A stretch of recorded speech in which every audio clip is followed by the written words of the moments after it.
Bonjour Guillaume. Bonjour Jennifer. Je crois que vous faites partie des 100 startups où il faut investir en 2015, c'est ça l'idée ? Oui, effectivement, on a été nommé par Challenge, le magazine de presse éco, comme effectivement une des 100 startups dans lesquelles investir en 2015. On se présente comme la première plateforme de crowdfunding sportif, au moins en taux de succès pour les projets présentés. Plus de 95% des projets portés sur Fastberit atteignent ou dépassent leur objectif.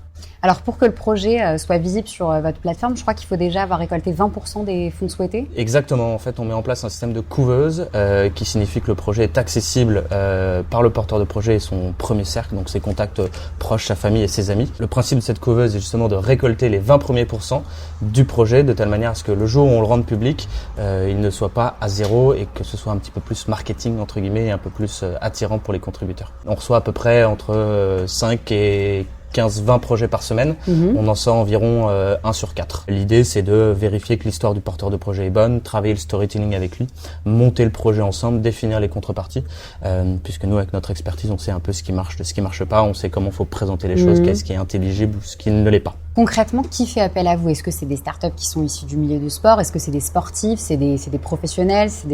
Ça peut être des associations, des clubs, qu'ils soient locaux, régionaux ou nationaux. Ça peut être également être des athlètes individuels ou des sportifs généreux. Et pour les athlètes, c'est un peu le même principe. On a différents niveaux. Il y a des athlètes qui vont participer aux Jeux Olympiques de Rio, d'autres qui participent à des compétitions régionales, départementales ou de niveau européen, par exemple. C'est quoi le don moyen sur Fastberit ? Le don moyen est de l'ordre de 70 € par contributeur. Et vous, j'imagine que vous prenez une commission. Enfin, comment vous vous rémunérez, quoi. Exactement. Donc, on a un système de commission qui est en place sur la plateforme de 5 à 15% des montants collectés selon l'accompagnement qu'on prodigue aux porteurs de projet. Et les commissions ne sont prises que si et uniquement si le projet réussit. C'est sympa d'être ici au tremplin. C'est hyper bien d'être au tremplin. La proximité avec les autres startups.